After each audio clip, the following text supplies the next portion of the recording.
Hello student. तो 2022 का batch आपका शुरू हो चुका है। 2022 में जो टॉप लेवल की तैयारी करना चाहते हैं, ठीक है, कक्षा 10 और कक्षा 12 दोनों की तैयारी शुरू हो चुकी है। 2022 की बैच बिल्कुल हमने टाइम से शुरू कर दिया है। तो यदि आप लोग हमारे चैनल पर नए हैं तो चैनल को सब्सक्राइब कर लीजिएगा और बेल आइकन को जरूर प्रेस कर लीजिएगा ताकि वीडियो की आने वाली नोटिफिकेशन आपको हमेशा मिलती रहे, ठीक है। तो जो क्लासेस चलाने की टाइमिंग है, सुबह में आपके हाई स्कूल के क्लास चलते हैं और शाम को आपका इंटर का क्लास चलाया जाता है। तो नमस्कार विद्यार्थियों, स्वागत करते हैं आप सभी लोगों का हम एक बार फिर से अपने इस YouTube चैनल राजन क्लासेस पे। तो आज के इस वीडियो में हम आपको क्या बताने वाले हैं और कैसे बताने वाले हैं, थोड़ा सा जिक्र करेंगे। आज के इस वीडियो में आपको कक्षा 12 जो कि NCERT पैटर्न पे, विषय आपका फिजिक्स का है, अध्याय 1 आपका चल रहा है। तो ये भाग 2 है। तो भाग 2 को आप समझने से पहले मेरी एक छोटी सी रिक्वेस्ट है। अगर आप चाहते हैं कि हम 2022 में, ठीक है, ध्यान दीजिएगा, अगर आप चाहते हैं 2022 में आप 90 प्लस, यानी कह सकते हैं टारगेट आपका 95% का अगर है, इतना पाने का उम्मीद रखते हैं, इच्छा करते हैं, तो आप हमारे द्वारा बताए गए पार्ट बाय पार्ट वीडियो को देखिएगा, ठीक है।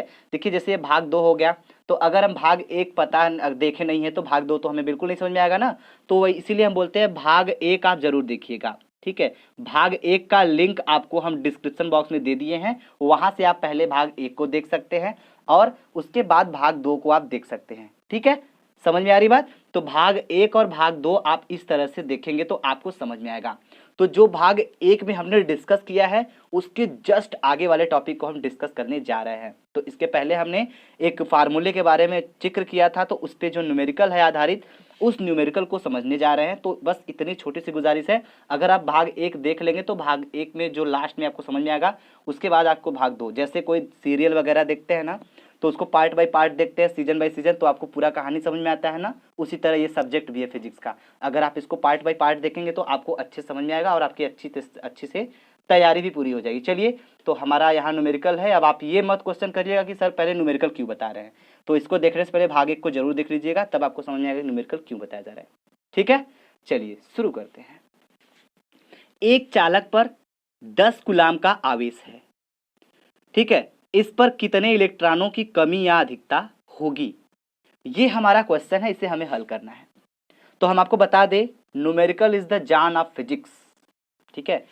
फिजिक्स का जान जो होता है ना, न्यूमेरिकल होता है और डेरिवेशन होता है, हम आपको पहले ही बता दें। तो ये दोनों अगर मजबूत है तो आप फिजिक्स से लड़ने में बहुत माहिर हो सकते हो, ठीक है। यानी कि फिजिक्स में यही दो चीज ऐसे होते हैं, न्यूमेरिकल और डेरिवेशन। इसी के बादशाह आपको बनना है, उसका बादशाह हम बनाएंगे आपको। तो आप यहाँ से बस जुड़े रहिएगा और आप रेगुलर स्टडी करते रहिएगा और जो भी बताते हैं उस चीज़ों को नोट करते रहिएगा, रिवीजन करते रहिएगा, और आपको तैयारी हम कराने की पूरी रिस्पॉन्सिबिलिटी ले रखे हैं। तो चलिए इसको हम समझते हैं, इस सवाल को कैसे हल किया जाएगा। मान लीजिए जो बच्चा बिल्कुल सवाल नहीं जानता फिजिक्स में, ठीक है, बहुत सारे बच्चे ऐसे होते हैं कि प्रॉब्लम आती है। तो मान लीजिए जो बच्चा इसके बारे में नहीं जानता है, इस सवाल को नहीं कर सकता है, तो हम उसको एकदम जीरो लेवल से बताना शुरू कर रहे हैं। ध्यान दीजिएगा, जैसे मान लीजिए, पहले देखिए हम आएंगे तो इसको पढ़ेंगे, इतना तो कर ही सकते हैं। एक चालक पर 10 कूलाम, 10 कूलाम क्या दे दिया, आवेश दे दिया। तो आवेश का मान हम लिख देंगे क्यू बराबर हमें दिया है 10 कूलाम। समझ में आ रही बात? इतना तो समझ सकते हैं ना। क्यू का मान कितना दिया, 10 कूलाम दे दिया गया। और एक चीज ध्यान दीजिएगा, धनावेश है तो धनावेश, ठीक है। इस पर कितने इलेक्ट्रॉनों की कमी या अधिकता होगी, कितने इलेक्ट्रॉन, नंबर ऑफ इलेक्ट्रॉन, यानी कि हमें इलेक्ट्रॉनों की संख्या नहीं पता है और यही हमें ज्ञात करना है।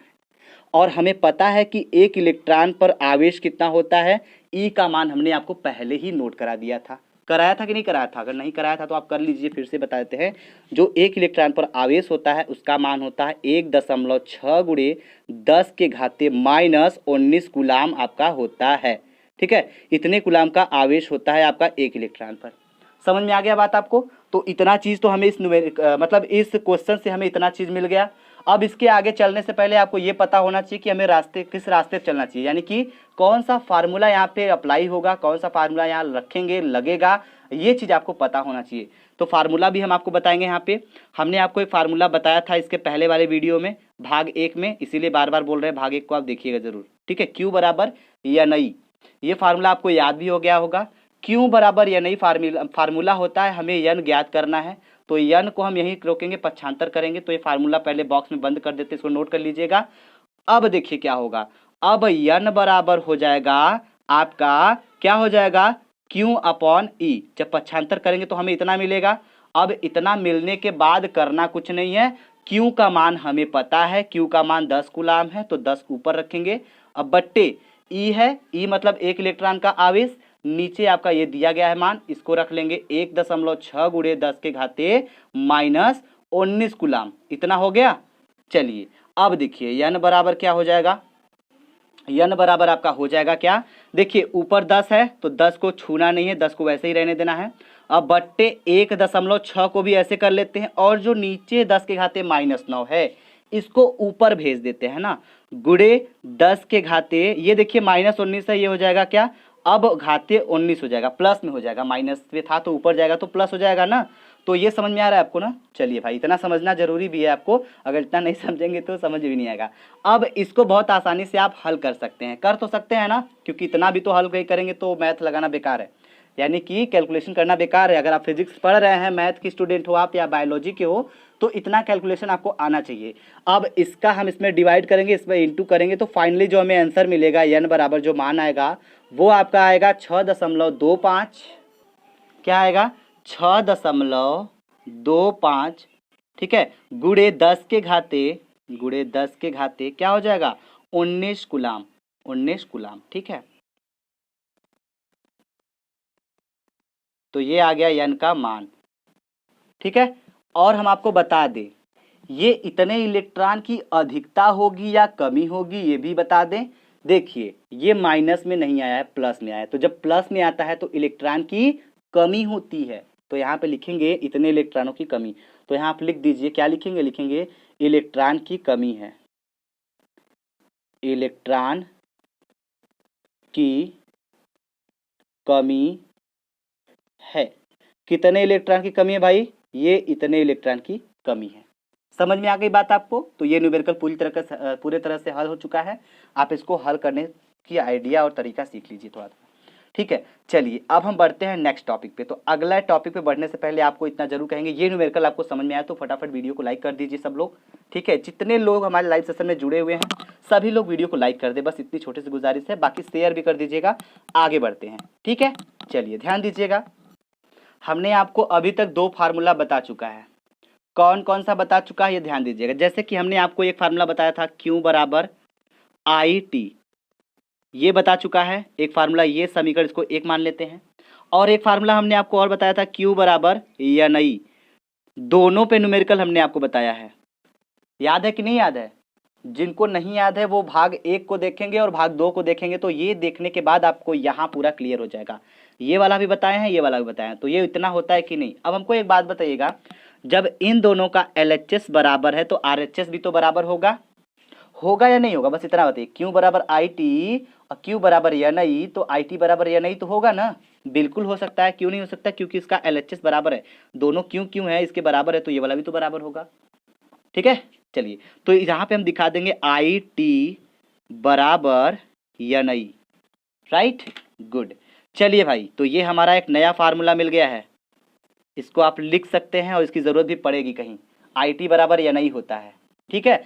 अब इसको तो बता दिए, तो चलिए एक सवाल दागते हैं, इस पे एक न्यूमेरिकल और दागते हैं। देखिए जगह जगह पे जितने फार्मूले मिलते हैं उस पर जितना न्यूमेरिकल हल करेंगे उतना मजा आएगा, ठीक है। तो चलिए एक न्यूमेरिकल यहाँ पे बनता है आपका, चलिए हम इस न्यूमेरिकल को बता देते हैं। तो न्यूमेरिकल नोट कर लीजिए पहले।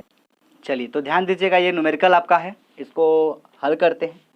तो इसमें बोला जा रहा है किसी चालक से 10 इलेक्ट्रॉन 1 सेकेंड तक प्रवाहित होते हैं, तो इससे बहने वाली धारा का मान ज्ञात कीजिए।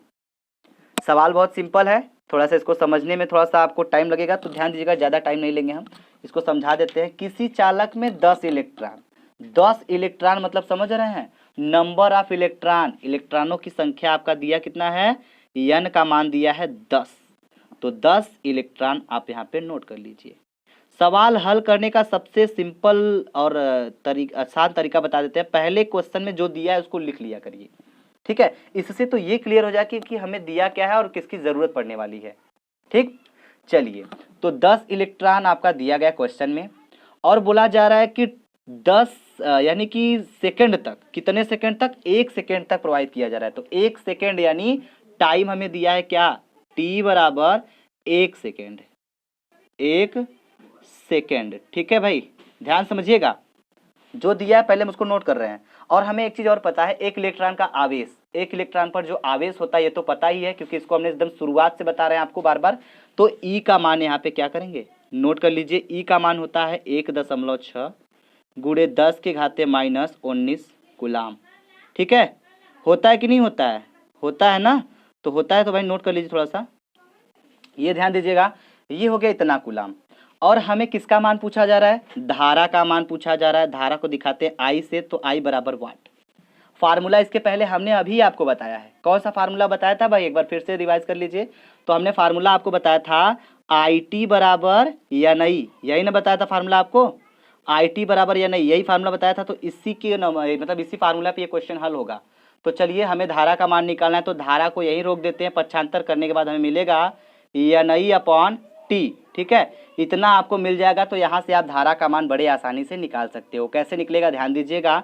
तो ये हो जाएगा आपका क्या, ये हो जाएगा, ध्यान दीजिएगा, आई बराबर एन का मान क्या है, नंबर ऑफ इलेक्ट्रॉन की मतलब इलेक्ट्रॉनों की संख्या जो दी गई है 10 दिया गया है, तो यहाँ पे हो जाएगा 10 गुणे ई का मतलब एक इलेक्ट्रॉन का आवेश हमें दिया गया है 1.6 गुणे 10 के घाते -19 कूलाम। अब बट्टे, अब क्या हो जाएगा, टी है ना, तो टी का मान हमें क्या दिया गया है, 1 सेकेंड दिया गया, तो हम यहाँ 1 रख लेंगे। समझ में आ रही बात। अब इसको आसानी से हल करेंगे, तो आई बराबर हो जाएगा 10 गुणे 1.6 गुणे 10 के घाते -19। 1 है तो इसका मतलब कुछ नहीं, यानी कि नीचे 1 है, तो अब हमको सीधा सीधा गुणा कर देना है। तो गुणा कर देंगे तो आपको मिलेगा क्या, ध्यान से समझिएगा थोड़ा सा। ये आपका 10 के घाते -18 है, तो ये -19 है, तो ये हो जाएगा 1.6 गुणे 10 के घाते -18 हो जाएगा। ये 19 की जगह अब 18 हो जाएगा, और ये हो जाएगा क्या, एम्पियर, क्योंकि धारा का मान जो होता है, धारा का जो मात्रक होता है वह एम्पियर होता है। तो ये आ जाएगा आपका आई बराबर इतना एम्पियर। आप इसको नोट कर लीजिए भाई, ये आपका आंसर आ गया है। ठीक है, तो इस तरह से न्यूमेरिकल को आप हल कर सकते हैं। उम्मीद है कि आपको समझ में आया होगा। अगर आप इस पर न्यूमेरिकल लगाना चाहें तो हम आपको एक न्यूमेरिकल जरूर देना चाहेंगे आपकी प्रैक्टिस के लिए। ठीक है, क्योंकि आपकी प्रैक्टिस साथ साथ बहुत ज़रूरी है। तो एक न्यूमेरिकल आपको हम देते हैं, आप उसको ट्राई करिएगा, उसका आंसर आप हमें कमेंट बॉक्स में लिख के दे सकते हैं। ठीक है, चलिए, तो सवाल को नोट कर लीजिए जरा सा। सवाल आपका कुछ इस प्रकार है। तो ये रहा आपका सवाल, आप इसको हल कीजिएगा। ये आपको HW में दिया जा रहा है। ठीक है, आपके लिए है, अगर आएगा तो ठीक है, नहीं आएगा तो भी हम इसको बता देंगे। बहुत सिंपल है, जो क्वेश्चन हमने अभी हल किया है अगर आप इसको देख कर हल करेंगे ना तो आप हल कर लेंगे। एक बार समझा देते हैं। एक चालक से 50 इलेक्ट्रॉन 1 मिनट गुजर रहे हों तो इसमें बहने वाली धारा का मान ज्ञात कीजिए। तो बाकी सब सिंपल है, जैसे ऊपर वाला हल किए उसको एक बार देख लीजिए फिर से, अगर नहीं समझ में आता है तो उसके बाद आगे बढ़ेंगे तो आपको समझ में आ जाएगा। ठीक है, समझ में आ गई कि नहीं बात, आ गया, गुड। चलिए, अब हम आगे बढ़ते हैं। तो अगला जो हमारा टॉपिक है, जो हेडिंग है, वो है कूलाम का नियम। चलिए, तो अगले हेडिंग का नाम लिख लीजिए, कूलाम का नियम। कूलाम का नियम बहुत सुने होंगे आप लोग कूलाम के नियम के बारे में, कूलाम्स लॉ वगैरह बहुत सारे वीडियो देखे होंगे। तो हर वीडियो को देखने के बाद याद होता है, इस वीडियो को आप एक बार बस क्या करेंगे, समझ लीजिए, आपको ज़िंदगी भर के लिए तैयार हो जाएगा। वो कैसे तैयार होगा, हम आपको ये लॉजिक जरूर बताएंगे। तो थोड़ा सा सब्र करिए और देखते रहिए। कूलाम का नियम होता क्या है, पहले ये समझ लीजिए। दो बिंदु आवेशों के बीच लगने वाला आकर्षण या प्रतिकर्षण बल के गुणनफल, ठीक है, के समानुपाती तथा उनके बीच की दूरी जो होती है उसके वर्ग की दूरी, उसके वर्ग के व्युत्क्रमानुपाती होता है। यह नियम कूलाम का नियम कहलाता है। कुछ नहीं समझ में आया होगा, कुछ लोगों के सर से उड़ गया होगा, इस तरह से परिभाषा हमने बोला। अब देखिए, यही चीज़ हम आपको एकदम कैसे समझाते हैं। चलिए भाई साहब, एकदम हंसते खेलते सीखेंगे इसको हमने, मतलब इसको हम एकदम हंसते खेलते सिखाएंगे। ठीक है, तो ये ध्यान दीजिएगा। ये मान लीजिए आपका एक आवेश यहाँ पे हो गया, ये जो आपका है Q1 हो गया, ठीक है, और एक आवेश यहाँ पे दिया है आपका, इसको हम Q2 मान लेते हैं, राइट, समझिएगा। और इसके जो बीच की दूरी है भाई साहब, इसको हम क्या मान लेते हैं, R मान लेते हैं। समझिएगा ध्यान से, कुछ नहीं करना है, बस एक बार आपको देखना है। इतना समझ सकते हैं ना। यहाँ पे दो बिंदु हो गए जिसको हमने Q1 और Q2 आवेश दे दिया है और इनकी जो बीच की दूरी है ना वो R हो गई है। ठीक है, तो हमने बोला क्या आपको, दो बिंदु आवेशों के बीच, दो बिंदु आवेश कौन कौन से, Q1 और Q2। तो लिखिए, देखिए इसी को बताते हुए डेफिनेशन आपका लिख देंगे, आप समझते रहिएगा। देखिए दो बिंदु आवेशों के बीच, तो लिखिए दो बिंदु कौन कौन से आप देख रहे हैं ना, बताने की जरूरत तो है नहीं। दो बिंदु आवेशों के बीच, ठीक है।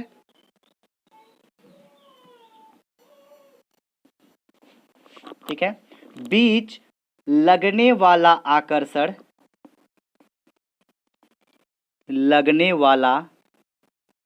ठीक है, आकर्षण या प्रतिकर्षण बल, आकर्षण या प्रतिकर्षण बल,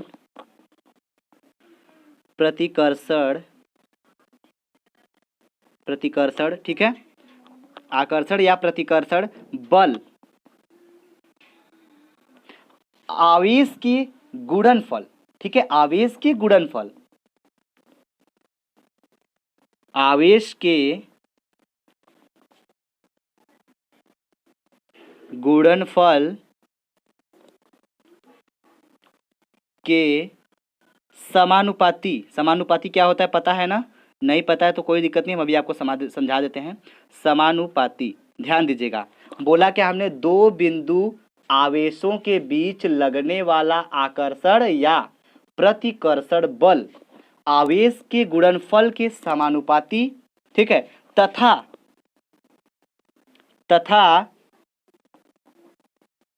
उनके बीच की दूरी, कौन से, इनके और इनके बीच की दूरी जो R है, ठीक है, उनके बीच की दूरी,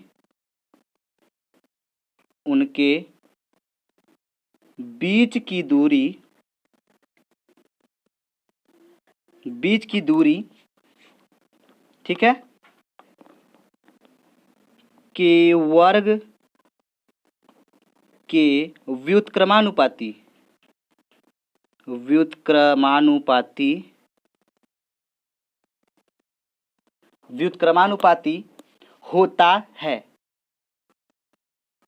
होता है।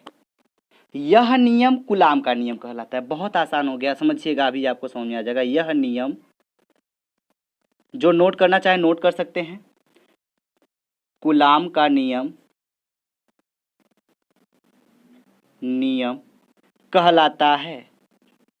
कहलाता है। चलिए भाई हम आपको समझा देते थोड़ा सा। हमने बोला क्या आपसे, हमने बोला आपसे ये जो Q1 और Q2 आवेश है दो, इनके बीच की दूरी जो है उसके वर्ग के व्युत्क्रमानुपाती, लेकिन इनका Q1 और Q2 है यह समानुपाती। कहने का मतलब, ध्यान दीजिएगा, पहले दो बिंदु आवेशों के बीच लगने वाला आकर्षण या प्रतिकर्षण बल माने का F बराबर, सॉरी ध्यान दीजिएगा, F बराबर नहीं, समानुपाती है तो समानुपाती का चिन्ह ये हो जाएगा F प्रोपोर्शनल Q1 Q2।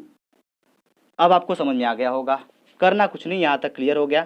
ठीक है, दोनों आवेशों आकर्षण और प्रतिकर्षण बल के समानुपाती होता है, यहाँ तक खत्म, तथा उनके बीच की दूरी के वर्ग के व्युत्क्रमानुपाती। तो यानी कि यही चीज हो जाएगा F प्रोपोर्शनल 1 अपन क्या, व्युत्क्रमानुपाती मतलब R², ठीक है, R² वर्ग मतलब दूरी के वर्ग, दूरी वर्ग मतलब R है दूरी, इसके वर्ग करेंगे तो ये हो जाएगा 1/R² करेंगे तो व्युत्क्रमानुपाती।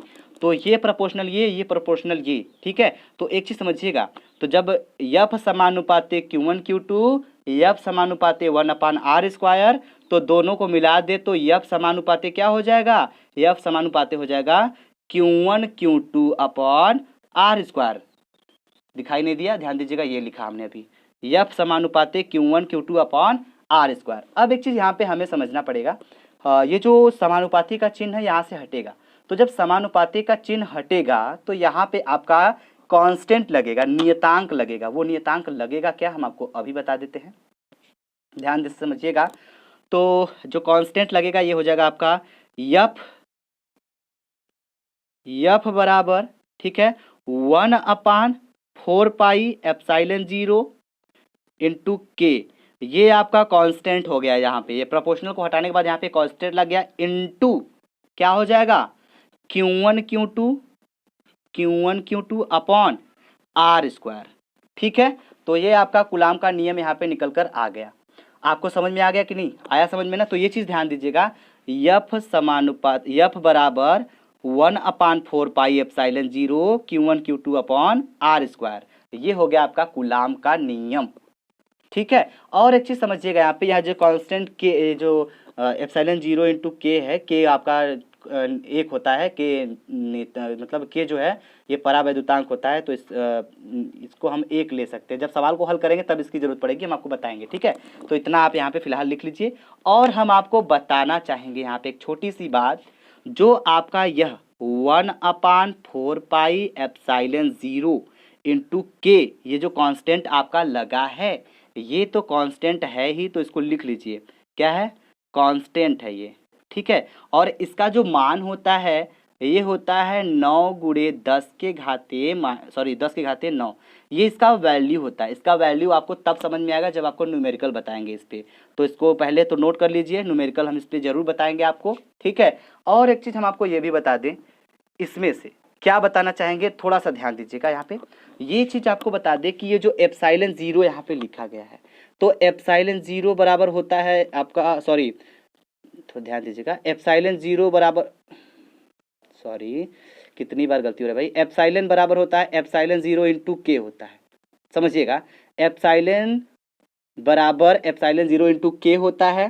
ठीक है, और इसमें भी जो आपका मान होता है, एप्सिलॉन 0 को हम क्या बोलते हैं, एप्सिलॉन 0 को हम बोलते हैं माध्यम की विद्युतशीलता। ठीक है, या सॉरी, एप्सिलॉन 0 को हम बोलते हैं निर्वात की विद्युतशीलता। ध्यान दीजिएगा, थोड़ा सा एप्सिलॉन और एप्सिलॉन 0 की बात है, तो निर्वात की विद्युतशीलता हम लिख देते हैं भाई, तो आप इसको नोट कर लीजिएगा, विद्युतशीलता। एप्सिलॉन 0 माने निर्वात की विद्युतशीलता, और ये जो एप्सिलॉन की बात करें अगर हम, तो एप्सिलॉन तो अभी आया नहीं है, जब आएगा तो समझ जाइएगा।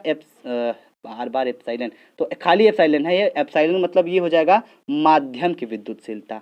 ठीक है, माध्यम की विद्युतशीलता। ठीक है, इतना समझिएगा, हो जाएगा। चलिए भाई, उम्मीद तो है कि हो जाएगा, आपको समझ में भी आ गया होगा। अब ये जो के है, ये आपका क्या है, ये माध्यम का परावैद्युतांक है, और ये जो एप्सिलॉन 0 होता है, इसका कुछ मान होता है। क्या मान होता है, ये इसका मान होता है 8.85 गुणे 10 के घाते -12। चलिए हम इसको बाद में आपको न्यूमेरिकल बताते समय आपको बताएंगे। अगर आप नोट करना चाहें तो इसका वैल्यू जो होता है, मान जो होता है, उसको नोट कर सकते हैं, 8.85 गुणे 10 के घाते क्या होता है, -12। ये क्वेश्चन को हल करते समय यूज किया जाता है, इसका मान होता है ये। ठीक है, और ये जो के है, ये आपका माध्यम का परावैद्युतांक है, माध्यम का परावैद्युतांक, वैद्युतांक। और हम आपको एक चीज और बता दें, ये तो माध्यम का परावैद्युतांक हो गया, लेकिन आपको इस पे न्यूमेरिकल बताना बहुत मजा आना चाहिए, यानी यहाँ पे आपको न्यूमेरिकल बताना चाहिए हमें ना, तो टेंशन मत लीजिए, हम आपको नेक्स्ट वीडियो में इस पे न्यूमेरिकल बताएंगे, उसके बाद आगे बढ़ेंगे। ठीक है, ताकि आपका ये जो कूलाम का नियम है, इसका जो लफड़ा है एकदम क्लियर हो जाए। एक नहीं, दो।